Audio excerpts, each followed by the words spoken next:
Remember any of these episodes? That gas gave him amnesia. I'll hold them off while you get him back to the lair and work on an antidote. If not, allow us to jog your memory. Welcome to WatchMojo.com, and today we're counting down our picks for the top 10 TV episodes where someone has amnesia. Your name is Cousin Larry Appleton. Cousin Larry Appleton. For this list, we're taking a look at television episodes where one or more characters suffer a partial or total loss of their memory. Oh yeah, I remember him well. Yeah, really straightened me out. Number 10, I'll never forget what's her name, I Dream of Jeannie. I remember. In TV land, one minor blow to the head automatically results in amnesia. Did you hurt yourself? After a vase hits Tony in I Dream of Jeannie, he immediately forgets about the mystical lady he unleashed from a bottle. Major Nelson hit his head and now he does not remember me. You mean he has amnesia? Huh.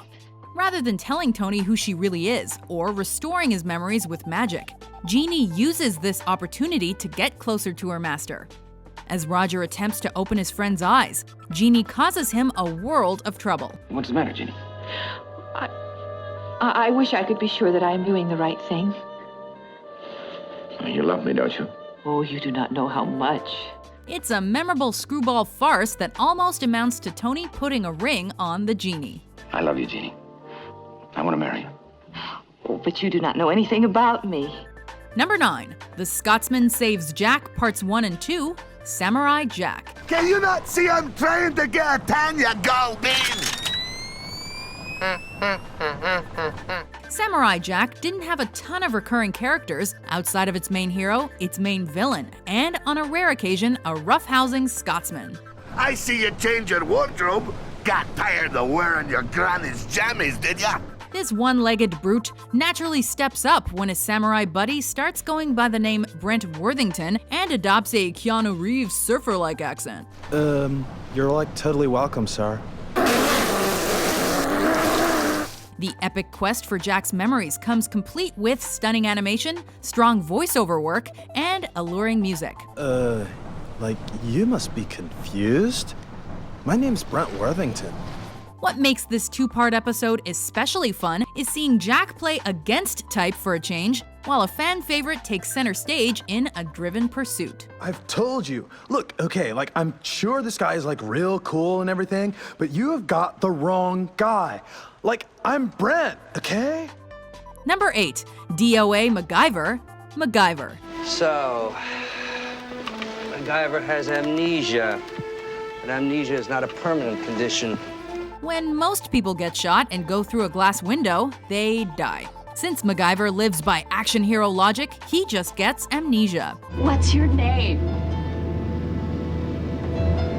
I don't know. The resourceful secret agent doesn't remember who he is, but his instincts remain intact. Everything I'm remembering is filled with explosions and gunfights, and I'm right in the middle of them. In a story full of explosive twists and turns, MacGyver uses his best judgment to deduce who can be trusted and who's manipulating his jumbled mind. You know him? Oh, he's my ace buddy. He's lost his memory. Well, if you'll come along with me, I'll try and help him find it. Can MacGyver trigger his memory before the baddies trigger an explosive? Does a Swiss Army knife solve all MacGyver's problems? The answer to both is a resounding yep. MacGyver! Hold it. Stay right there.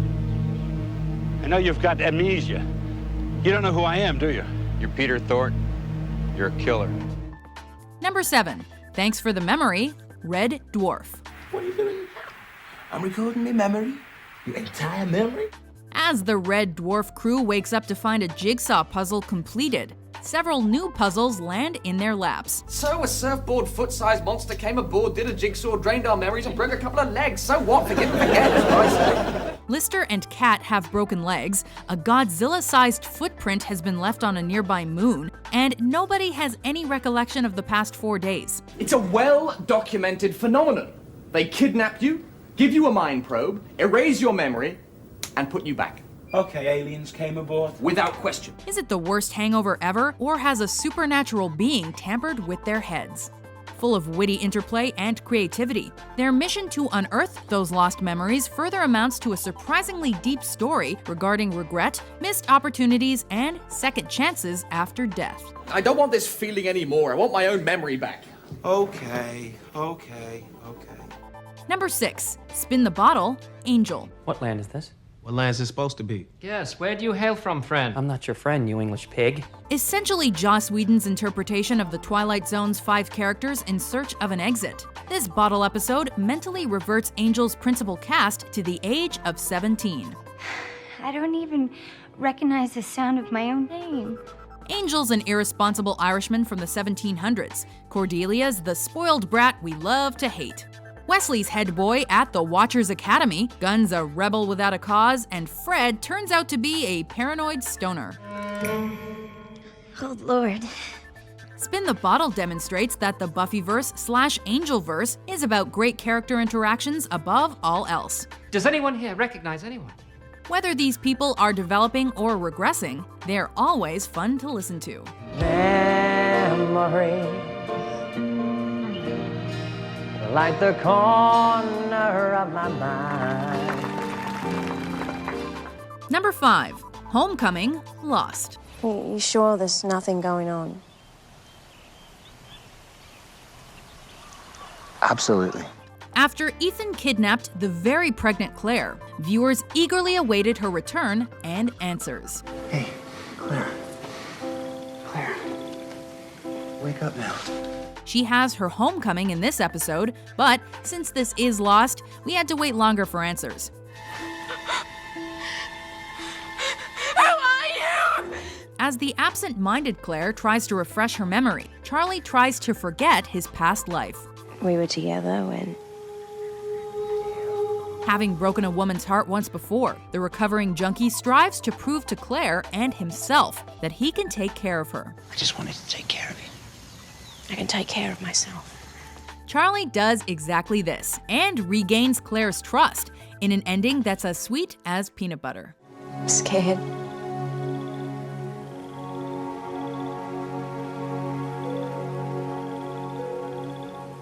I want to trust you.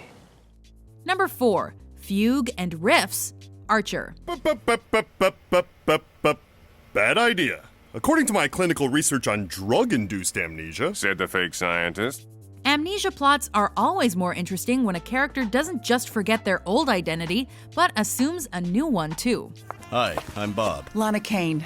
In Sterling Archer's case, he becomes Bob Belcher from Bob's Burgers, and ingenious meta-humor ensues. Bob? Is everything? Everything's fine. We're closed, Bob. It's Linda, take the kids in the back. Kids, go in the back with your mom. It's hard to believe Archer could forget his life as a spy or Lana's breasts. I'm a fry cook, but I know all about guns. But he's prompted to take a trip down memory lane after the KGB attacks. Oh, shit. And prepare to die, Sterling Archer. Archer's history of violence doesn't naturally come back, but it's nothing a good bop on the head can't fix. No. Frying pans. Who knew? Ow! What the shit, Lana? Archer? Wait, are you? You? Yes, I'm me, you dumb idiot. There goes a frying pan theory. Number 3. Human Nature and the Family of Blood, Doctor Who. He knows he has something to get back to, but he can't remember what. That's just him. This 2-part Doctor Who episode thrusts the Doctor and the audience into confusion as our hero wakes up in 1913. It's Monday, November 10th, 1913, and you're completely human, sir. As human as they come. That's me. Completely human. Now under the illusion that he's a bumbling scholar, the Doctor still dreams of his actual life as a time-traveling adventurer. Sometimes I have these extraordinary dreams. What about, sir? I dream I'm this... adventurer. It makes for a touching story, in which the Time Lord is given the chance to fall in love and be human. You had to, didn't you? You had to go and fall in love with a human. And it wasn't me. As an invasion of the Body Snatchers and the Scarecrow Snatchers commences, however, Martha reminds the Doctor that the needs of the universe outweigh his own. Stop it. He's ancient and forever. He burns at the center of time and he can see the turn of the universe. Stop it, Sid, stop it. And he's wonderful. Number 2, big man on hippocampus, Family Guy. Get your hands off me. I served in the fictitious military. Peter! Oh my God, are you all right? A character getting amnesia isn't exactly an original premise, and Family Guy knows it. What happened? Where am I? Who are you? I'm Lois. Lois who? That doesn't stop this episode from tackling the subject matter anyway, and making fun of itself in the process. No, Peter, you can't have sex with the kids. Well, I wish you told him that before he lost his memory. Having lost his memory on the set of Family Feud, Peter needs to learn how to drive again, make love again, and distinguish his catchphrases from Homer Simpson's. This is Meg, your daughter. No! No, Peter, that's not your catchphrase. At least he doesn't remember the giant chicken. Look, fella, I don't know who you are and I don't want to, so why don't you just go back to your crabgrass? This happens to be fresh marathon sod. The episode brings inspired new jokes to a familiar concept, as Peter and Lois must remember why they love each other. Lois! Peter, what are you doing here? I got my memory back and I love you, Lois. I want you and the kids back. I want our old life back. Before we recall our top pick, here are some honorable mentions. What's your name? I don't know. What do you mean you don't know? I mean, I don't remember. I don't remember anything. Oh my Lord, Howard, just wait, go call the doctor. Sweetheart, could you close your eyes? I need to redo that last shot. Wait, she's trying to say something. Well, she's trying to make a kiss. Must be weird. I mean, I never met anyone that has amnesia before. I really appreciate you helping me out. Phone call. Yes, a phone call! From who? From me! From you? Yes, from me! From me, I called you, remember? Where am I? Who am I? Oh, bloody hell, what are you doing? You don't know who you are. Right, none of us do, and we'll be chased by You're the a fiend. vampire. Number 1, Tabula Rasa, Buffy the Vampire Slayer. We'll take care of each other. We'll get our memory back, and it'll all be right as rain.